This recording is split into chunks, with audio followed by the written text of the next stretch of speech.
अनायकैकनायकन विनाशिते पतैत्यगन नताशुभाशुनाशकन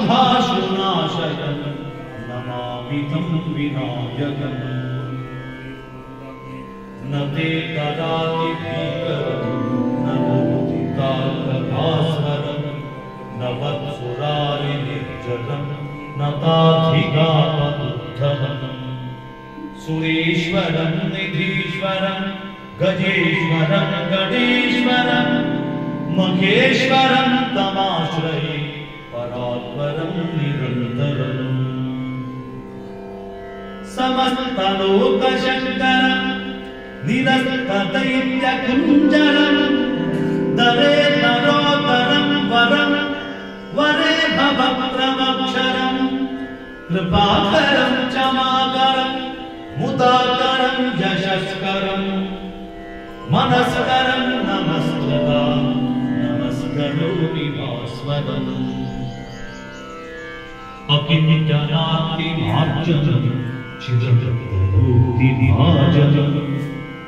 पुराविपूर्णमङ्गलं सुराविगर्वचर्वणं प्रपञ्चनाशभीषणं धनञ्जयादिभूषणं कपोलदानवारणं भुजेपुराणवारणं नितान्तकान्तदन्तकान्तिमन्तकान्तकात्मजम् अचिन्त्यरूपमन्तहीनमन्तरायकन्तरम्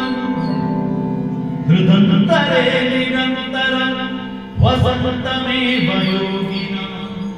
तमेकदन्तमेव विचिन्तयामि सन्ततम्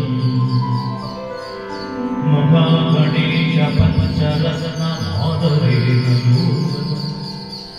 प्रजल्पति प्रभातके हृदि स्मरन् गणेश्वरम्